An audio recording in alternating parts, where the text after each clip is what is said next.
You write in Manufacturing Consent that it's the primary function of the mass media in the United States to mobilize public support for the special interests that dominate the government and the private sector. What are those interests?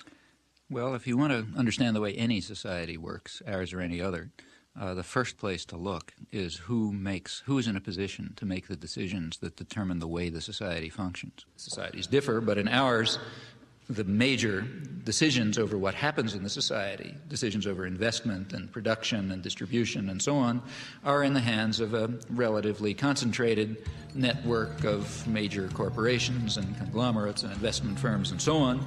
They are also the ones who staff the major executive positions in the government, and they're the ones who own the media, and they're the ones who have to be in a position to make the decisions. They have an overwhelmingly dominant role in the way life happens, what's done in the society. Within the economic system, by law and in principle, they dominate. The control over resources and the need to satisfy their interests imposes very sharp constraints on the political system and the ideological system. When we talk about manufacturing of consent, whose consent is being manufactured?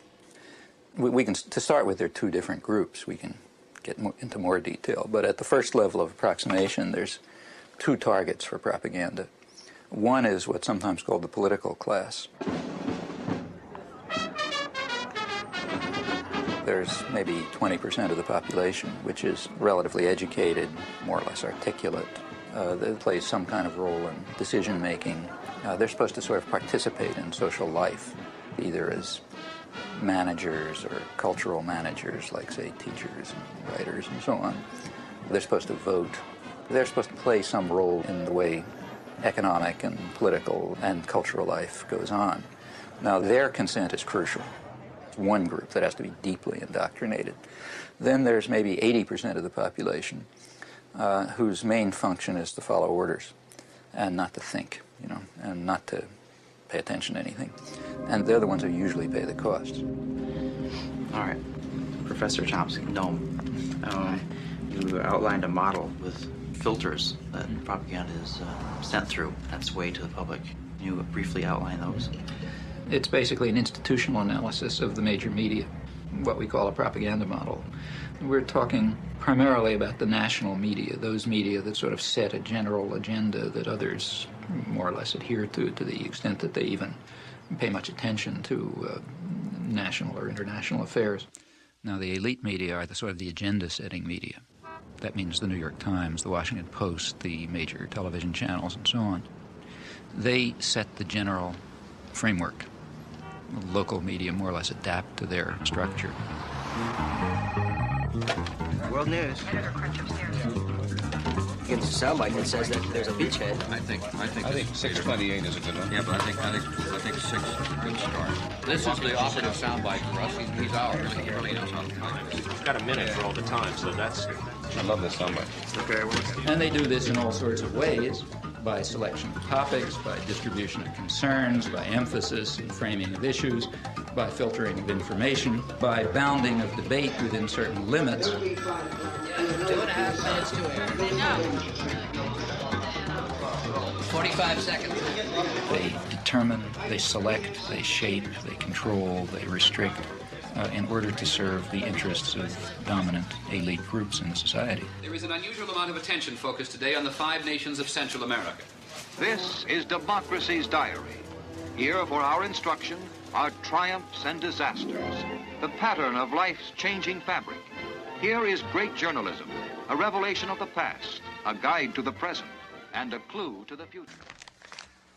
The New York Times is certainly the most important newspaper in the United States, and one could argue the most important newspaper in the world. The New York Times plays an enormous role in shaping the perception of the current world on the part of the politically active, educated classes. Also, the New York Times has a special role, and I believe its editors probably feel that they bear a heavy burden in the sense that the New York Times creates history. What happened years ago may have a bearing on what happens tomorrow. Millions of clippings are preserved in the Times library, all indexed for instant use, a priceless archive of events and the men who make them. That is, history is what appears in the New York Times archives, the place where people will go to find out what happened is the New York Times.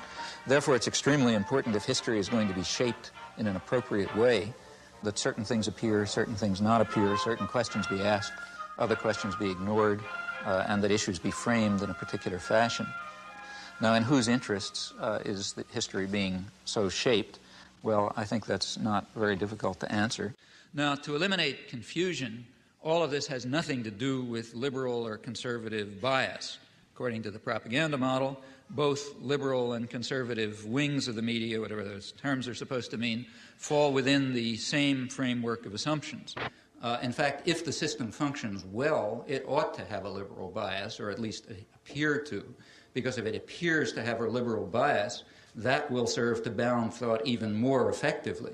In other words, if the press is indeed adversarial and liberal and all these bad things, then how can I go beyond it?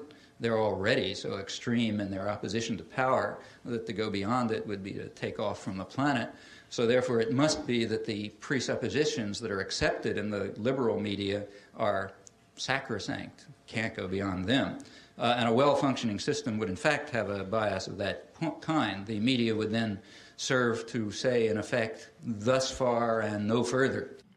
We ask, what would you expect of those media on just relatively uncontroversial, guided free market assumptions?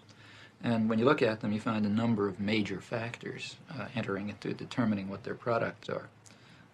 These are what we call the filters. So one of them, for example, is ownership. Who owns them? The major agenda-setting media, after all, what are they? As institutions in the society, what are they?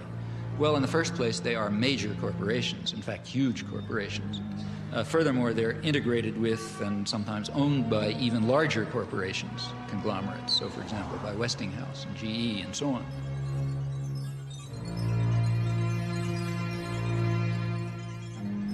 What I wanted to know was how specifically the elites control the media. What I mean is, I guess... It's like asking, how do the elites control General Motors? Well, why isn't that a question? I mean, General Motors is an institution of the elites. They don't have to control it. They own it. So what we have in the first place is major corporations which are parts of even bigger conglomerates. Now, like any other corporation, they have a product which they sell to a market. The market is advertisers, that is, other businesses. What keeps the media functioning is not the audience. They make money from their advertisers. And remember, we're talking about the elite media, so they're trying to sell a good product, a product which raises advertising rates. And ask your friends in the advertising industry, that means that they want to adjust their audience to the more elite and affluent audience. That raises advertising rates. So what you have is institutions, corporations, big corporations, that are selling relatively privileged audiences to other businesses. Well, what point of view would you expect to come out of this? I mean, without any further assumptions, what you'd predict is that what comes out is a picture of the world, a perception of the world, that satisfies the needs and the interests and the perceptions of the sellers, the buyers, and the product.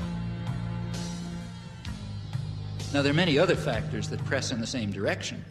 If people try to enter the system who don't have that point of view, they're likely to be excluded somewhere along the way. After all, no institution is going to happily design a mechanism to self-destruct. It's not the way institutions function. So they all work to exclude or marginalize or eliminate dissenting voices or alternative perspectives and so on because they're dysfunctional. They're dysfunctional to the institution itself.